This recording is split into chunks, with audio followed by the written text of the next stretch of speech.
Hello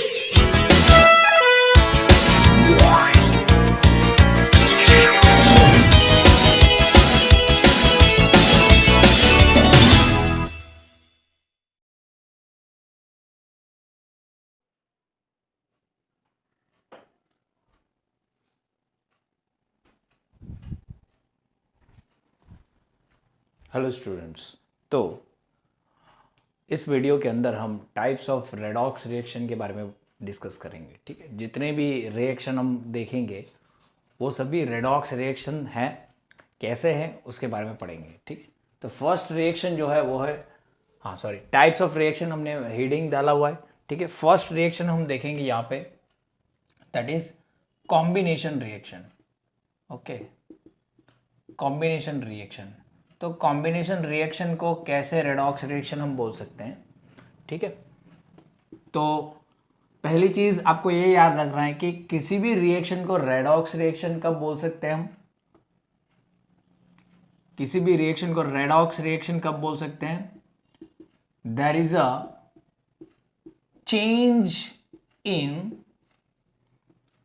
oxidation number of elements.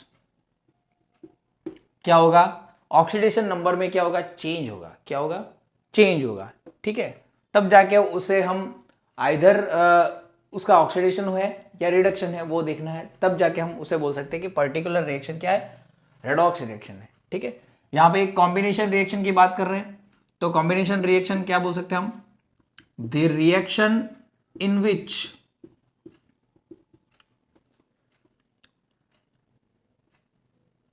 a product formed by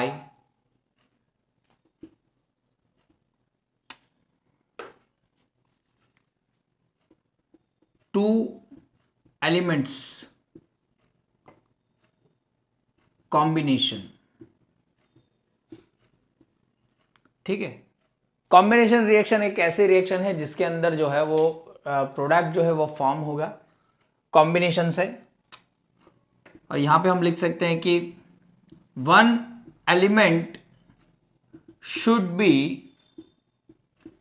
in its elemental state. Elemental state का मतलब है कि उसका ऑक्सीडेशन स्टेट या ऑक्सीडेशन नंबर क्या होगा, 0 होगा।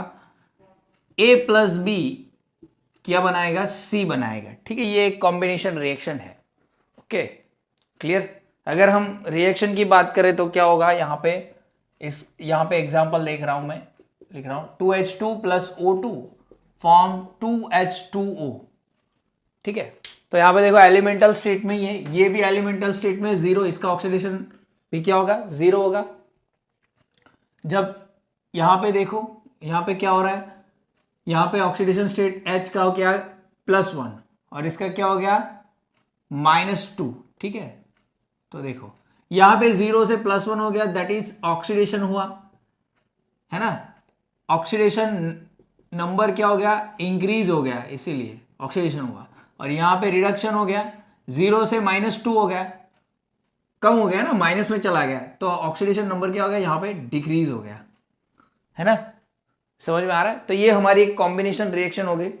दूसरी कॉम्बिनेशन रिएक्शन अगर एग्जांपल ले लें, that is carbon plus oxygen, तो हमें बना के देगी CO2। तो यहां पे आप देखोगे तो कार्बन भी 0 है और यहां पे ये भी 0 है, यहां पे कार्बन का है +4 और यहां पे है -2 ऑक्सीडेशन स्टेट। ठीक है, तो ये हमारे कार्बन का 0 से 4 मतलब कि ऑक्सीडेशन हुआ, क्योंकि ऑक्सीडेशन नंबर इंक्रीज हो रहा है, 0 से 4 हो गया, +4 हो गया ना, इसीलिए। और यहां पे 0 से -2 हो गया, that is reduction, oxidation number क्या हो गया, डिक्रीज हो गया, है ना। क्लियर। अब ऑक्सीडेशन नंबर कैसे फाइंड करना है वो तो मैं आपको बता चुका हूं, है ना। अब यहां पे तीसरा एग्जांपल लेते हैं, ये पहला, ये दूसरा, third one is here Mg plus O2, 2Mg ले रहे, MgO2। ओके, 2MgO लिखना है यहां पे, 2MgO। ओके, तो यहां पे देखो ये 0 है, ये भी 0 है। और यहाँ पे हमारा MgO में ये +2 होगा, ये -2 होगा। तो यहाँ पे देखो ऑक्सीजन का रिडक्शन हो गया, ऑक्सीडेशन नंबर डिक्रीज हो गया, 0 से -2 हो गया, और ये ऑक्सीडेशन हो गया 0 से +2 हो गया। तो ऑक्सीडेशन नंबर क्या हो गया, इंक्रीज हो गया, है ना। क्लियर, समझ में आया। तो ये हमारी कॉम्बिनेशन रिएक्शन हो गई। ठीक है, 2-3 एग्जांपल बहुत हो गए, चलेगा। ठीक है, अब इसके बाद का जो हमारा रिएक्शन है वो है डीकम्पोजिशन रिएक्शन। इतना नोट करो, इसके बाद हम डीकम्पोजिशन रिएक्शन की डिस्कस करते हैं। अब बात करते हैं डीकम्पोजिशन रिएक्शन की। Second is decomposition reaction. क्या डेफिनेशन होगी, डीकम्पोजिशन मतलब कि टूटना। ठीक है, the reaction in which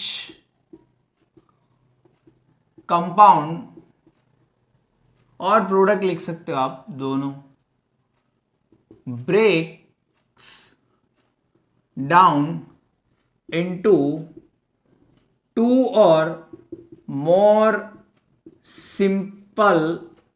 simpler substance लिख लो या सिंपल सब्सटेंस लिख लो, substances is called decomposition reaction. Okay, clear. तो ये हमारी डीकम्पोजिशन रिएक्शन होगी। इसमें क्या होगा, हमारा कोई कंपाउंड है, मान लो कि हमारा है C which breaks down into A + B। ठीक है, जैसे कि हम एक एग्जांपल ले लेते हैं, 2HCl का ब्रेक डाउन हो रहा है H2 और Cl2 में। ठीक है, तो यहां पे ऑक्सीडेशन स्टेट है हाइड्रोजन का +1, क्लोरीन का है -1। तो +1 से ये हमारा चला गया 0 में, और ये -1 से चला गया हमारा ये 0 में, ये भी 0, ये भी 0। ठीक है, तो यहाँ पे ये ऊपर लिख लेता हूं मैं, ऑक्सीडेशन स्टेट ऊपर ही लिखना है। तो यहाँ पे देखो ये +1 से 0 में चला, मतलब कि इसका रिडक्शन हो गया, ऑक्सीडेशन नंबर क्या हो गया, डिक्रीज हो गया। और यहाँ पे क्या हो गया, ऑक्सीडेशन हो गया, क्योंकि नेगेटिव से बढ़ गया 0 हो गया। नेगेटिव जो है वो 0 से कम ही होता है, तो यहाँ पे ऑक्सीडेशन हो गया, मतलब कि ऑक्सीडेशन नंबर इंक्रीज हो रहा है। ठीक है, तो ये एक एग्जांपल, इसको हम बोल सकते हैं ये डीकम्पोजिशन रिएक्शन है, जिसे रेडॉक्स रिएक्शन बोल सकते हैं, क्योंकि यहाँ पे ऑक्सीडेशन जो है वो चेंज हो रहा है। ठीक है, दूसरा हम ले सकते हैं 2H2O, जिसका डीकम्पोजिशन H2 + O2 में हो रहा है ना। 2H लिखोगे तो भी चलेगा, ऐसा कुछ है नहीं। तो यहां पे ये हमारा +1 और ये -2, यहां पे 0, ये भी 0। तो +1 से 0 में चला गया, ये रिडक्शन हो गया, इसका डिक्रीज हो गया। रिडक्शन का मतलब है कि ऑक्सीडेशन नंबर क्या हो जाएगा, डिक्रीज हो जाएगा।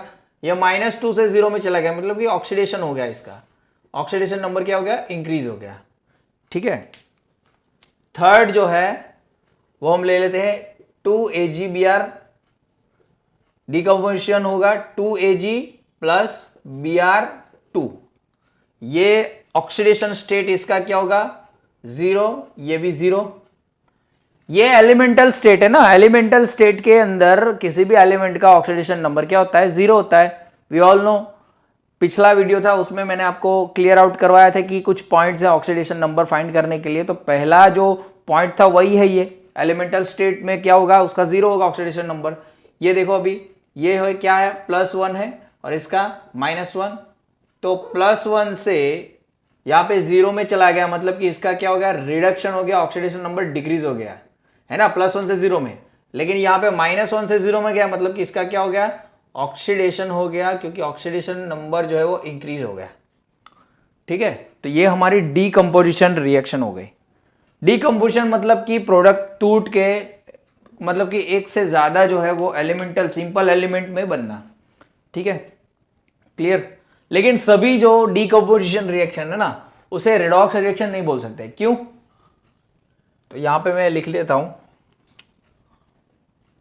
Not all decomposition reactions are redox reaction. क्यों मैंने ऐसा लिखा, तो एक एग्जांपल मैं यहां पे ले देता हूं जो रेडॉक्स रिएक्शन नहीं है। COCO3 जो है वो डीकम्पोज होता है CaO प्लस CO2 में, ठीक है, CaO और CO2 में, ठीक है। ये जो हमारे रिएक्शन है ना, ये जो है वो मतलब कि ये नहीं है, रेडॉक्स रिएक्शन नहीं है, क्योंकि इसका ऑक्सीडेशन नंबर +2 होता है, इसका -2 होता है, और इसका होता है +4, ठीक है।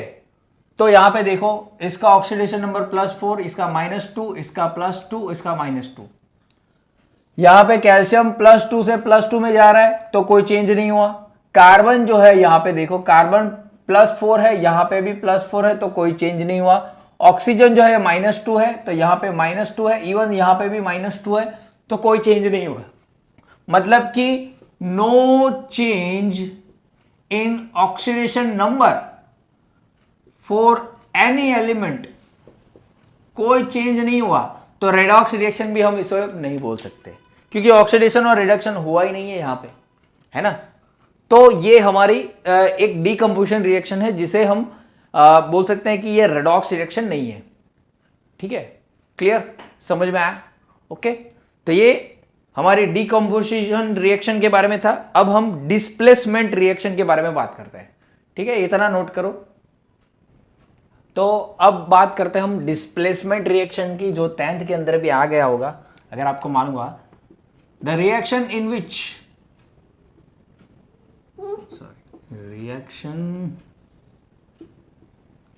विच one ion of a compound is replaced by other ion of a compound, other ion भी लिख सकते हो आप, is called displacement reaction। उसे क्या बोलेंगे? डिस्प्लेसमेंट रिएक्शन बोलेंगे, ठीक है।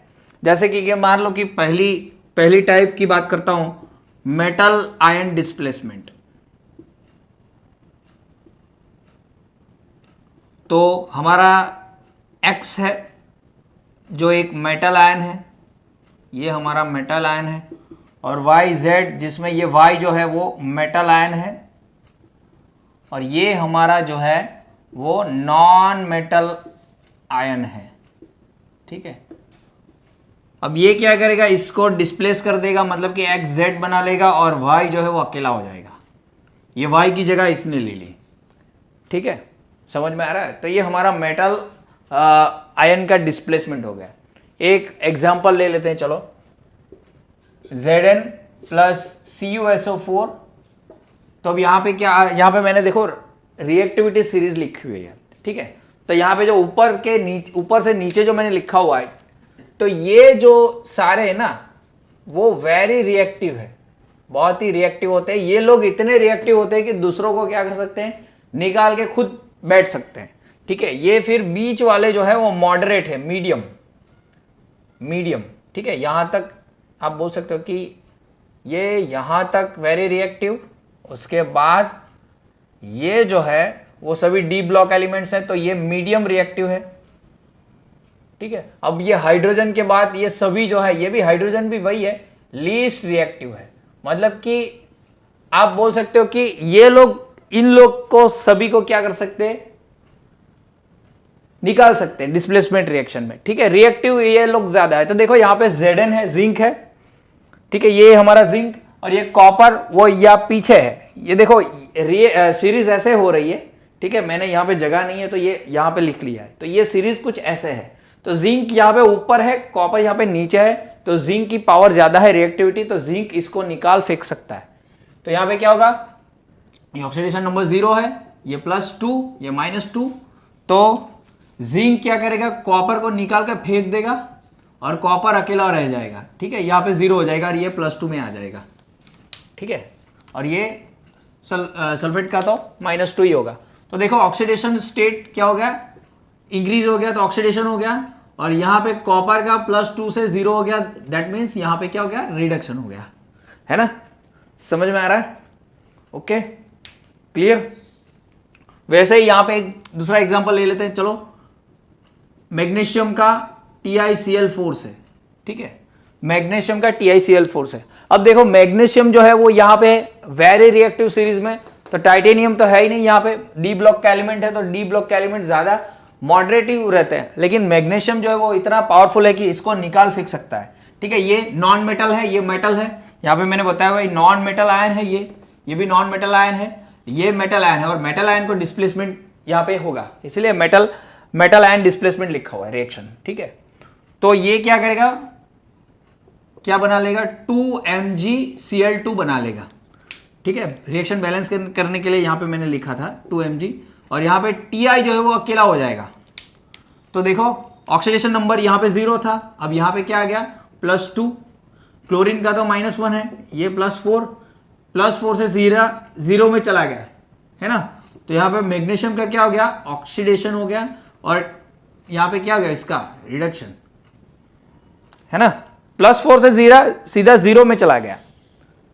समझ में आया? तो ये है हमारा मेटल का डिस्प्लेसमेंट। ओके, अब हम नॉन मेटल का डिस्प्लेसमेंट देखेंगे। तो ये हमारी सेकंड जो है वो हमारी डिस्प्लेसमेंट रिएक्शन है, और सेकंड डिस्प्लेसमेंट रिएक्शन जो है वो है नॉन मेटल डिस्प्लेसमेंट रिएक्शन, जिसके अंदर हाइड्रोजन का डिस्प्लेसमेंट होता है। जैसे कि यहाँ पे एक मेटल है हमारी, और यहाँ पे ये हमारा हाइड्रोजन है। ठीक है, ये हमारा हाइड्रोजन है। ठीक है, ये हमारा नॉन मेटल है, आयन है। ठीक है, तो यहां पे ये क्या करेगा, ये निकाल देगा हाइड्रोजन को एज अ H2 गैस। ठीक है, ये हमारा मेटल आयन है। ठीक है, मेटल आयन मतलब कि मेटल नॉन मेटल को डिस्प्लेस कर रहा है। ठीक है, group 1 sodium and potassium highly reactive, series में देखो इस साइड पे हाईली रिएक्टिव है, ऊपर है सोडियम पोटेशियम। ये लोग कर सकते हैं कैसे, यहाँ पे रिएक्शन मैं बता रहा हूँ। देखो सोडियम की रिएक्शन पानी के साथ, वाटर के साथ, कोल्ड वाटर। ठीक है, कोल्ड वाटर, तो यहाँ पे क्या होगा, ये कुछ ऐसा बना लेगा Na2NaOH। ठीक है, और ये हमारा H2 गैस निकल जाएगा। ओके, सेम पोटेशियम भी ऐसे ही होगा, कोल्ड वाटर के साथ रिएक्शन बनाएगा, और यहाँ पे H2 जो है वो निकल जाएगा। ठीक है, क्लियर। अगर मैग्नीशियम की बात करूं, ग्रुप 2 का एलिमेंट है magnesium, it is also highly reactive. देखो थर्ड वन है,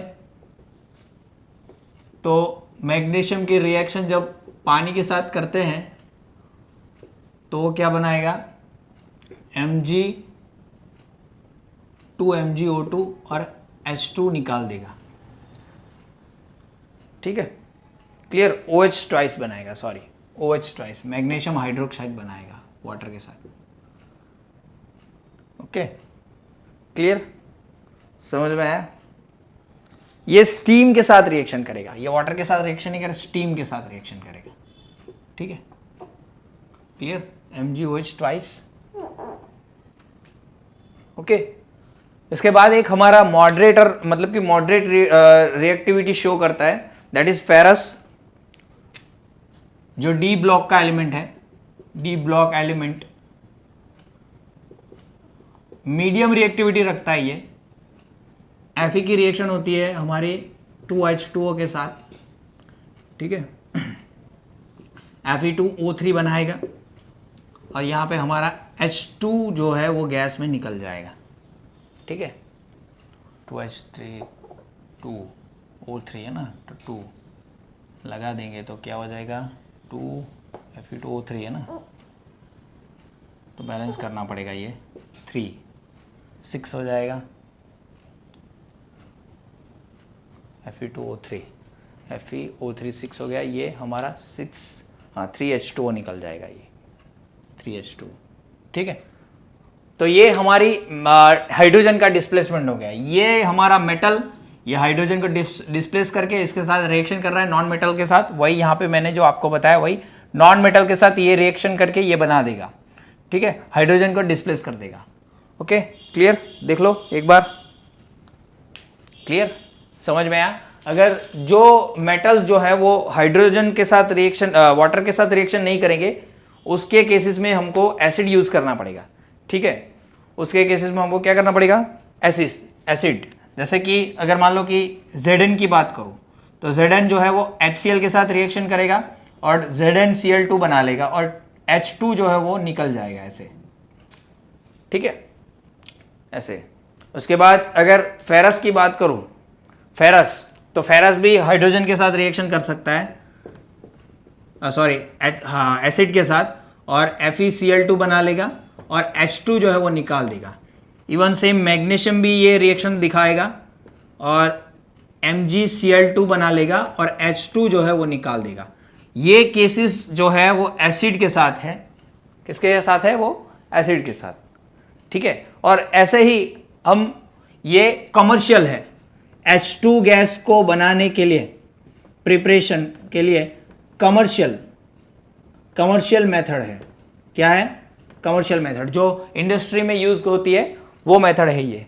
हाइड्रोजन का चैप्टर आएगा तो उसमें आपको बताऊंगा, ठीक है। ऐसे हाइड्रोजन बनाते हैं, ओके, क्लियर, समझ में आया इतना, ओके। दूसरी जो है वो कैडमियम और टीन है, वो भी यूज कर सकते हो आप, ओके। तो ये हमारी हो गई नॉन मेटल डिस्प्लेसमेंट, मतलब कि मेटल और मेटल जो है वो हमारे हाइड्रोजन नॉन मेटल को डिस्प्लेस कर रहा है। अब हम देखेंगे नॉन मेटल डिस्प्लेसमेंट, ठीक है। तो इतना नोट करो, इसके बाद हम आगे चलते हैं। तो अब हम नॉन मेटल को डिस्प्लेस करेगा, मतलब कि X जो है वो हम यहाँ पे लेंगे नॉन मेटल, और हम यहाँ पे YZ जो है ये भी क्या होगा, नॉन मेटल आयन होगा, ओके। और ये अब क्या करेगा, XZ इसको नॉन मेटल को डिस्प्लेस करके खुद बैठ जाएगा उस पर, ठीक है। तो ये अकेला रह जाएगा, ठीक है। हेलोजन यानी कि ग्रुप 17 एलिमेंट्स जो है शो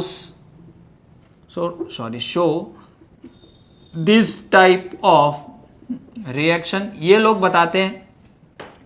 इनकी रिएक्टिविटी सीरीज की मैं बात करूं, ठीक है, तो सबसे ज्यादा रिएक्टिव फ्लोरीन है, उसके बाद क्लोरीन, उसके बाद ब्रोमीन, उसके बाद आयोडीन। मतलब कि ये सबसे ज्यादा मोस्ट रिएक्टिव है इन सभी के अंदर, ठीक है, सबसे ज्यादा रिएक्टिव है। और ये जो है वो हमारा लीस्ट रिएक्टिव है। क्या है, लीस्ट रिएक्टिव है, ठीक है, क्लियर, समझ में आया। अगर एक रिएक्शन आपको बताऊं तो फ्लोरीन की रिएक्शन मानो कि 2NaCl के साथ है, ठीक है, तो यहां पे हमारा क्या बनेगा, 2F, ये ले लेते हैं। तो ये क्या करेगा, इसको निकाल देगा ये, ठीक है। तो ये हमारा कुछ ऐसे बन जाएगा 2NF और हमारा Cl2 निकल जाएगा, ठीक है, ये बन जाएगा। ये तो रहेगा, ये हमारा मेटल है, ये हमारा मेटल आयन है, लेकिन यहाँ पे डिस्प्लेसमेंट किसका हो रहा है, नॉन मेटल का हो रहा है ना, इसीलिए नॉन मेटल ये है, क्लोरीन है, तो इसको डिस्प्लेस कर दिया, देखो, और ये खुद इसके साथ रिएक्शन हो गया। क्यों, क्योंकि फ्लोरीन जो है ज्यादा क्लोरीन से रिएक्टिव है। जो ये सीरीज है उसके अंदर मैंने लिखा नहीं है, लेकिन ये इंडिविजुअल इसकी बात कर रहा हूं मैं।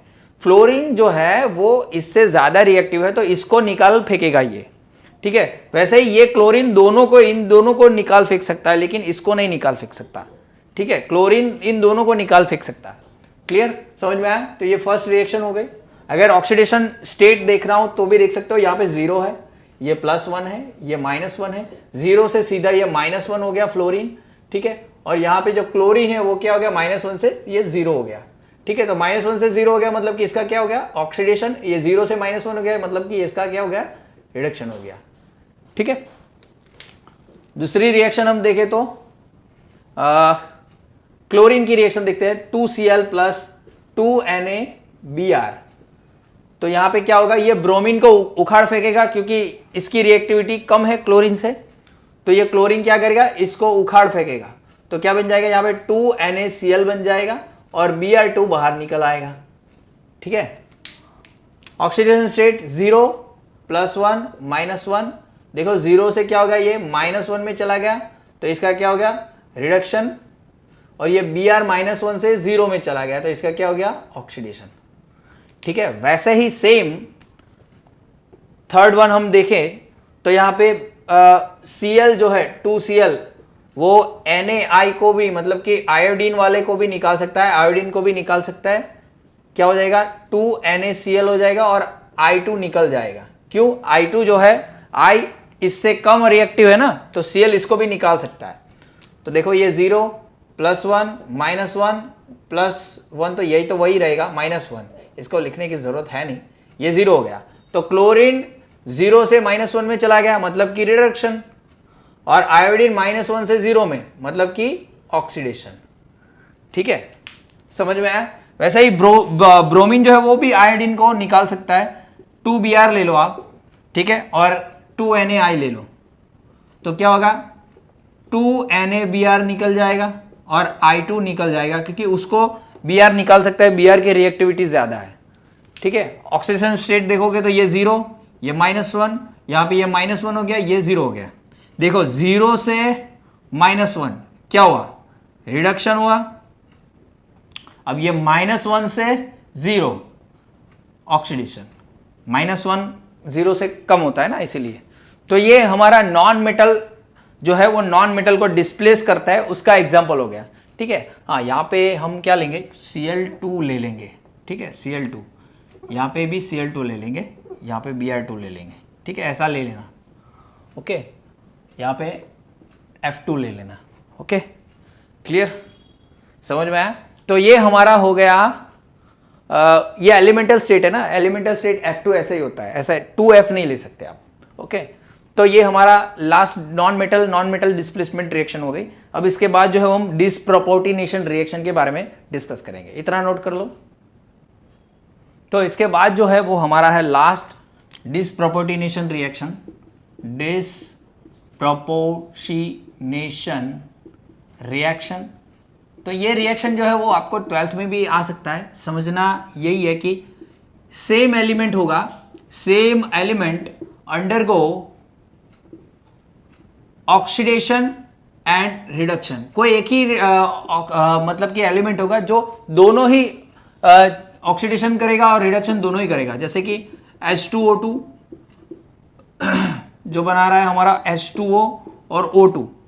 ठीक है, H2O2 जो हमारा है H2O और O2, सॉरी यहाँ पे बैलेंस करना पड़ेगा ना, 2H2O, O2 और 4। ओके, हाँ, तो यहाँ पे देखो ये हमारा है +1 में, यहाँ पे ये -2 में। ठीक है, तो यहाँ पे ये देखो ये हमारा है +1 में और यहाँ पे ये है -2 में और ये हमारा है 0 में। एलिमेंटल स्टेट है ना, तो 0 हो जाएगा। अब देखो यहाँ पे ये दोनों हाइड्रोजन का तो यहाँ पे सेम है, उसको देखना नहीं है, लेकिन ऑक्सीजन को देखो। ऑक्सीजन यहाँ पे क्या शो कर रहा है, -2 है ना, -2 शो कर रहा है। सॉरी, H2O2 है ना, H2O2 में इसका -1 होता है। पैरोक्साइड है ना ये, मैंने आपको बोला था कि पैरोक्साइड में क्या होता है, कुछ ऐसा होता है, ये पैरोक्साइड लिंकेज है। तो ये एक दूसरे को क्या करे, इसका -1 और इसका -1 है ना, तो ये -1 होगा इसका। ठीक है, तो यहां पे क्या होगा, ये -1 में है तो -2 में चला गया। अब ये यहां पे देखो -1 से -2 मतलब कि रिडक्शन कम हो गया और कम हो गया, और ये -1 से 0 मतलब कि ऑक्सीडेशन इंक्रीज हो गया। तो ऑक्सीडेशन नंबर यहाँ पे इंक्रीज हो रहा है, तो ऑक्सीडेशन यहाँ पे ऑक्सीडेशन नंबर क्या हो रहा है, डिक्रीज हो रहा है। ठीक है, तो एक ही चीज, एक ही एलिमेंट है, यहाँ पे देखो एक ही एलिमेंट का क्या हो रहा है, ऑक्सीडेशन रिडक्शन दोनों हो रहा है, उसे क्या बोलेंगे, डिसप्रोपोर्टिनेशन रिएक्शन बोलेंगे। Same element undergo oxidation reduction, the reaction is called, क्या बोलेंगे, डिसप्रोपोर्टिनेशन रिएक्शन। आप लिख लीजिए, ठीक है। तो ये एक रिएक्शन हो गई जो जस्टिफाई करती है डिसप्रोपोर्टिनेशन रिएक्शन को। दूसरी रिएक्शन जो है वो है क्लोरीन और NaOH की, जो बनाएगी NaCl, NaOCl, देखना पड़ेगा मुझे भी, NaCl, NaOCl और H2O, सॉरी, हाँ, H2O। ओके, तो ये एलिमेंटल स्टेट 0 +1, यहां पे ये जो है वो -2 में होगा, ये +1 में होगा। ठीक है, और यहां पे -1 में, यहां पे जो है वो NaCl, ये देखना पड़ेगा मुझे, -2। ठीक है, तो क्लोरीन जो है वो यहां पे देखो 0 से -1 में चला गया। इसमें जो है वो क्लोरीन का ऑक्सीडेशन स्टेट कुछ अलग होगा, फाइंड करके देख लेते हैं। -2, ठीक है। तो यहाँ पे सोडियम जो है +1 plus -2 plus x is equal to 0, -1 plus x is equal to 0, x is equal to chlorine, हाँ क्लोरीन OF है ना, तो ये -2 होगा, ठीक है। यहाँ पे क्या हो जाएगा, +1 हो जाएगा, ठीक है। +1 ही है क्या, देख लेता हूँ एक बार। तो यहाँ पे हाँ +1, NaOCl में यहाँ पे +1 होगा। देखो ये हमने सोडियम का रखा, ये ऑक्सीजन का रखा और इसका x रखा, ठीक है, इज इक्वल टू 0 क्योंकि ऊपर कुछ है नहीं, ठीक है। तो +1 और -2 -1 plus x is equal to 0, इसको इस साइड पे लेके आओ जाए तो +1 हो जाएगा। तो यहाँ पे ये +1 है, ठीक है। तो क्लोरीन का देखो यहाँ पे 0 से -1 हो गया, मतलब कि यहाँ पे क्या हो गया, रिडक्शन हो गया, ऑक्सीडेशन नंबर क्या हो गया, डिक्रीज हो गया। लेकिन यही पे देखो आप, यहाँ पे क्या हो रहा है, ऑक्सीडेशन हो रहा है, 0 से +1 हो गया, मतलब कि ऑक्सीडेशन नंबर क्या हो रहा है, इंक्रीज हो रहा है, ठीक है। तो क्लोरीन जो है वो यहाँ पे देखो कि उसका ऑक्सीडेशन और रिडक्शन दोनों हो रहा है ना, क्लियर, समझ में आया के। सेम Na2 प्लस यहाँ पे एक रिएक्शन और है OH माइनस, जो हमको बताती है Na2 प्लस NO3 माइनस, ठीक है। एक बार देख लेता हूँ, हाँ। तो यहाँ पे ये जो नाइट्रोजन है उसका है +4, इसका -2, ठीक है। यहाँ पे होगा -2, यहाँ पे सॉरी -2 भी है ना, यहाँ पे नाइट्रोजन का होगा, अब देख लेना, इसको लिखने की ज़रूरत है नहीं। तो यहाँ पे होगा हमारा NO2 NO3 माइनस है ना, तो x plus -2 into 3 is equal to -1, ये इसका फाइंड करते हैं नाइट्रोजन का। तो यहाँ पे -6 इज इक्वल टू -1, ये -1 क्यों लिखा, ऊपर NO3 माइनस लिखा हुआ है, इसलिए इज इक्वल टू -1 लेना है, ठीक है। तो -1, इसको 6 को इस साइड लेके जाओगे तो +6 हो जाएगा, +5। तो यहाँ पे नाइट्रोजन का ऑक्सीडेशन स्टेट क्या आ गया, +5, ठीक है। NO2 माइनस होना चाहिए यहाँ पे, हाँ माइनस है, यहाँ पे NO2 माइनस है, ठीक है। तो यहाँ पे बिकॉज ऑफ यहाँ पे माइनस है, तो जनरली आप देखोगे ना, तो इसका -2 आएगा, तो -2 इंटू 2 प्लस -4 है, तो +4 होना चाहिए, लेकिन ये +4 नहीं होगा, ये +3 होगा, क्योंकि यहाँ पे माइनस है, तो +3 आप कर सकते हो, इसी तरीके से आप गिन सकते हो, यहाँ पे गिनना है तो, ठीक है। तो देखो +4 से यहाँ पे +3 पे चला गया। एक बार दिखा देता हूँ ये कैसे गिनते हैं। NO2 माइनस, तो इसका तो क्या है, ऑक्सीजन का -2 है, ठीक है। ऑक्सीजन की वैसे भी इलेक्ट्रोनेगेटिविटी ज्यादा है, इसकी है हमारी 3 के आजू बाजू 2.8 या 3 के आजू बाजू, और ये जो है वो हमारा 3.5 है। तो ये बंदा ज़्यादा इलेक्ट्रोनेगेटिव है, तो ये इलेक्ट्रॉन को ज़्यादा खींचेगा, तो इसकी जो ऑक्सीडेशन स्टेट होगी वो माइनस में होगी और इसकी पॉजिटिव में होगी, ठीक है। तो इसका अगर मान लो कि इसका होगा +4, सॉरी इसका अभी फाइंड करना है, तो इसका x ले लेते हैं, चलो। तो x एक ही है, तो x प्लस ऑक्सीजन 2 है, तो 2 इंटू -2, और ये वहाँ पे माइनस है, तो ये -1, तो यहाँ पे क्या हो जाएगा, -4 -1, इस साइड लेके आओ, -1 +4 क्या हो गया, +3 हो गया, वही +3 लिखा है। +4 में से +3 चला गया, मतलब कि रिडक्शन हो गया, ऑक्सीडेशन स्टेट क्या हो गया, डिक्रीज हो गया। लेकिन यहाँ पे क्या हो गया, ऑक्सीडेशन हो गया, +4 से +5 हो गया, है ना, क्लियर, समझ में आया, ओके। तो डिस्प्रोपोर्टिनेशन रिएक्शन में जो है वो एलिमेंट जो होता है ना, प्रोडक्ट, या आप बोल सकते हो वो, उनका 2 ऑक्सीडेशन स्टेट होता है, ठीक है। तो अब लिख सकते हो, in this proportionation reaction in the product, element has 2 oxidation state, और 2 oxidation number लिख लो या oxidation state लिख लो, ठीक है। oxidation state लिख लेते, चलो। oxidation state, one is higher and one is lower। यहां पे देखो, एक ज्यादा है, रिडक्शन हो गया तो वो कम होगा, ऑक्सीडेशन होगा तो ज्यादा होगा, ठीक है, क्लियर, समझ में आया, ओके। अगर इसके रिगार्डिंग कोई भी आपको क्वेश्चन हो, अगर आपको कुछ पता नहीं चला हो, ठीक है, तो आप मुझे सीधा पूछ लेना, ठीक है। अभी ऑफलाइन क्लासेस तो स्टार्ट होने ही वाला है। ये हमारे रिएक्टिविटी सीरीज है, electron transfer, competitive electron transfer जो है वो निकल गया है, लेकिन फिर भी मैंने यहाँ पे रिएक्टिविटी सीरीज आपको दिखाई है, क्योंकि आपको समझ में आ जाएगा ये रिएक्टिविटी है ऊपर से लेके नीचे तक, वापस से यहाँ पे ये रिएक्टिविटी है। यहाँ पे रिएक्टिविटी में जो ऊपर होगा वो ज्यादा रिएक्टिविटी शो करेगा और वो ज्यादा रिएक्टिव होगा, और वो क्या करेगा, नीचे अपने दूसरे नॉन रिएक्टिव को क्या कर सकता है, डिस्प्लेस कर सकता है। क्या कर सकता है, डिस्प्लेस। अगर इसकी जगह यहाँ पे मैंने लिखा नहीं, अगर मैंने क्लोरीन और फ्लोरीन के केसेस में आपको बताया था, अगर वो उल्टी रिएक्शन होगी तो अगर मानो कि ये कोबाल्ट चाहेगा कि मैं पोटेशियम को डिस्प्लेस कर दूं तो वो नहीं कर सकता। हाँ, पोटेशियम कोबाल्ट को डिस्प्लेस कर सकता है उसके कंपाउंड में से, लेकिन कोबाल्ट जो है वो पोटेशियम को डिस्प्लेस नहीं कर सकता। ठीक है, इवन नीचे वाले जो है मीडियम या लीस्ट रिएक्टिव, वो ऊपर वाले रिएक्टिव एलिमेंट्स को कभी भी डिस्प्लेस नहीं कर सकते उनके कंपाउंड में से। क्लियर, समझ में आया? ओके, ये बहुत ही ज्यादा पावरफुल होते हैं और ये दूसरों को क्या कर सकते हैं, डिस्प्लेस कर सकते हैं उनके कंपाउंड में से, निकाल सकते हैं। क्लियर, समझ में आया? तो यहां पे हमारा वीडियो जो है वो खत्म होता है। इसके रिगार्डिंग कोई भी आपको क्वेश्चन हो तो आप मुझे पूछ लो। अब हम बैलेंसिंग वाला जो टॉपिक है वो अगले वीडियो में देखेंगे।